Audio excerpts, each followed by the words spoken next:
Dilip Kalantri. I am a businessman. मेरे काफ़ी Muslim friends थे। वो अक्सर कहते थे मुझे कि इस्लाम में ब्याज से धंधा मतलब पैसा लेके धंधा करना गलत है। मुझे अक्सर अक्सर विचार आता था कि ये कैसे डेवलपमेंट होगा। लेकिन आज का प्रेजेंट सिनेरियो पूरे दुनिया का देखते हुए एक मानना पड़ रहा है कि जिसने अपना घर गिरवी रख के कर्ज लिया और प्रॉफिट जिसमें मिलता है उस शेयर बाजार में लगाया, उनका घर भी तबाह हो गया। ये जो साइंस आज आपने बताया कि इस्लाम एक साइंस है, जैसे साइंस के ऊपर भी काम करता है, तो ये जो बात उन्होंने आज के 1400 साल पहले अगर कही होगी कि ब्याज से ब्याज लेना गलत है, हराम है, उसके पीछे इसकी क्या फिलॉसफी थी, ये मैं जानना चाहूँगा सर। भाई साहब ने बहुत अच्छा सवाल पूछा कि इस्लाम में उनके बहुत से दोस्त मुसलमान दोस्त कहते हैं कि ब्याज लेना हराम है। वो ये नहीं जानते थे क्यों हराम है, लेकिन अभी पता चला कि जो दुनिया की हालत है इकोनॉमिक मेल्टडाउन में, वो जानना चाहते हैं क्यों ये हराम है। और कुरान मजीद में कम से कम 8 जगह लिखा है ब्याज के बारे में। तो ब्याज लफ्ज़ है अरबी में रिबा, सूरह निसा में, सूरह इमरान में, और कहा गया है सूरह बकरा में सूरह नंबर 2 आयत नंबर 278 और 279 में कि आप ब्याज से दूर हो, और जो कोई ब्याज से दूर नहीं होगा अल्लाह और अल्लाह के रसूल उन पर ऐलान जंग करेंगे। ब्याज इतनी बुरी बात है, गुनाह कबीरा है, और गुनाह कबीरा में इमाम अज़हबी ने उसे 11वें नंबर पे रखा। 70 गुनाह कबीरा में 11वें नंबर पे रखा। भाई साहब पूछे क्यों बुरा है? क्योंकि ब्याज से अमीर आदमी और अमीर होता है, गरीब आदमी और गरीब बनता है। अमीर आदमी और अमीर होता है, गरीब आदमी और गरीब बनता है। आमतौर पे आप जब लोन देने जाएंगे तो गरीब आदमी को लोन कहाँ मिलता है, और अमीर आदमी बताएगा मेरे पास ये मेरे पास वो है, तो उसको लोन मिलता है। तो अमीर और अमीर बनता है, गरीब और गरीब बनता है। इसीलिए कुरान में सूरह अल हशर में सूरह नंबर 59 आयत नंबर 7 में अल्लाह ताला फरमाते कि ज़कात दो ताकि दौलत इंसानों के बीच घूमे, सिर्फ अमीरों में नहीं रहे। और ब्याज से क्या होता है, इन इस्लामिक फिलॉसफी हम कहते हैं प्रॉफिट एंड लॉस शेयरिंग। मुनाफा और नुकसान को हम बांटेंगे।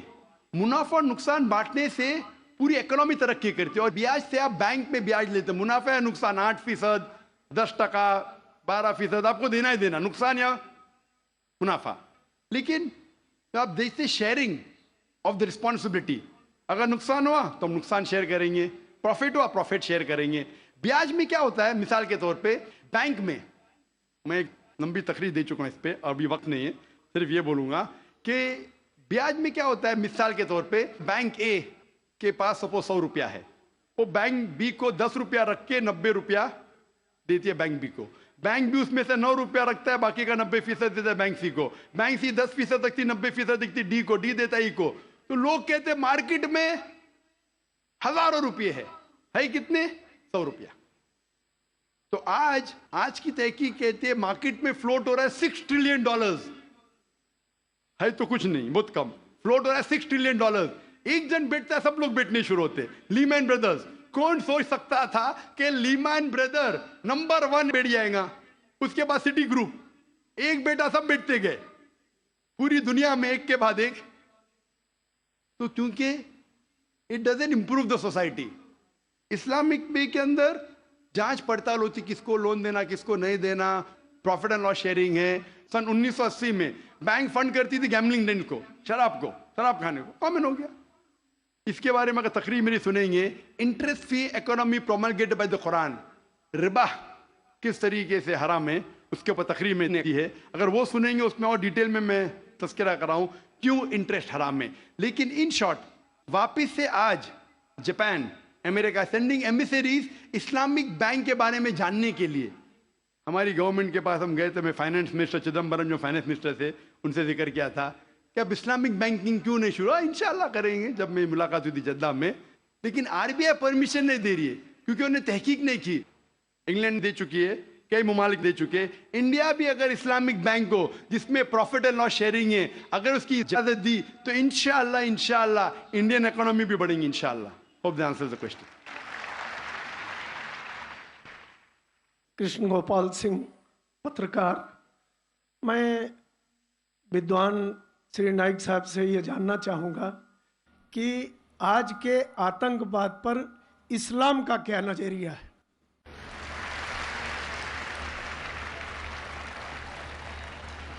भाई साहब ने सवाल किया है कि आज के आतंकवाद पर इस्लाम का क्या नज़रिया है, और मैंने एक तकरीर की है अंग्रेजी में भी, इज टेररिज्म मुस्लिम मोनोपोली, और पूना में भी उर्दू में, हिंदी में, क्या आतंकवाद मुसलमान की विरासत है। कि अक्सर लोग समझते हैं आतंकवाद मतलब मुसलमान होना ज़रूरी है, और एक कहावत थी कि हर मुसलमान आतंकवादी नहीं, लेकिन हर आतंकवाद मुसलमान।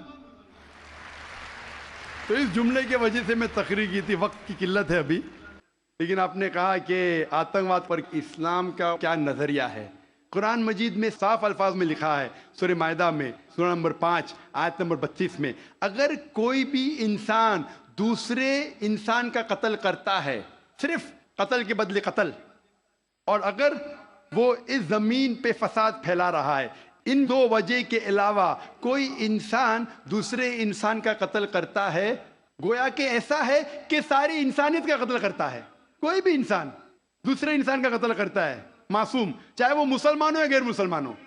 अगर कोई इंसान दूसरे इंसान का कत्ल करता है, चाहे मुसलमान हो या गैर मुसलमान हो, अगर मासूम इंसान का कत्ल करता है, तो कुरान के आयते गोया कि वो सारी इंसानियत का कत्ल कर रहा है। और अगर वो एक मासूम इंसान की जान बचाता है, चाहे मुसलमान या गैर मुसलमान हो, गोया कि वो सारी इंसानियत की जान बचा रहा है। तो मुख्तसर सा ये जवाब है, अगर कोई मासूम लोग का कत्ल कर रहा है, इस्लाम में हराम है। मिसाल के तौर पे 9/11, 3000 से ज्यादा लोग का कत्ल हुआ ट्विन टावर के अटैक में। जो लंदन बॉम्बिंग हुए 50 से ज्यादा लोग मरे। जो बॉम्बे के अंदर ट्रेन बॉम्ब ब्लास्ट हुआ 180 से ज्यादा लोग मरे। मासूम इंसान का कत्ल करना हराम है। ये सारे जितने अटैक्स है, किसने क्या मैं जानता नहीं हूं। मीडिया कहती हो सकता है मुसलमान, मेरे पास कोई सबूत नहीं है। जिसने भी किया उसने गलत किया, चाहे वो मुसलमान ने किया गैर मुसलमान ने किया। लेकिन अब तक ये सारे अटैक्स का कोई सबूत नहीं है कोई भी गवर्नमेंट के पास, ना यूएसए के पास, ना यूके के पास, ना इंडिया के पास। प्राइम सस्पेक्ट कहते हैं। लेकिन जिसने भी ये कत्ल किया, चाहे मुस्लिम है गैर मुस्लिम है, वो हराम है। लेकिन साथ साथ मुझे ये भी कहना है कि हजारों लोग जब अफगानिस्तान में उनका कत्ल हुआ बॉम्ब के जरिए, प्लेन के जरिए बॉम्ब गिराए गए, वो बॉम्ब जाके नीचे और बॉम्ब बनते हैं। इराक में लाखों लोग का कत्ल हुआ, अफगानिस्तान में, इराक में, ये बड़े दहशतगर्द है। और हजारों लोग का कत्ल किया जो गुजरात में हुआ। जब हम कहते हैं कि 9/11 को आप गलत कहो, ट्रेन बॉम्बिंग इन लंदन गलत कहो, जो बॉम्बिंग बॉम्बे में हुई वो गलत है, उसके साथ साथ ये भी कहो कि अफगानिस्तान में लाखों लोग का कत्ल हुआ वो भी गलत है, इराक में जो लाखों लोग का कत्ल हुआ वो भी गलत है, जो मासूम लोग का कत्ल हो रहा है पैलेस्टाइन में वो भी गलत है। हमें डबल स्टैंडर्ड नहीं करना चाहिए।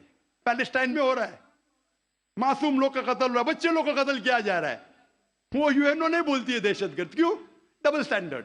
तो जो भी मासूम इंसान का कत्ल कर रहा है, चाहे वो मुसलमान हो या गैर मुसलमान हो, वो दोषी है और हराम है। इस्लाम इसकी सख्त मुखालिफत करता है।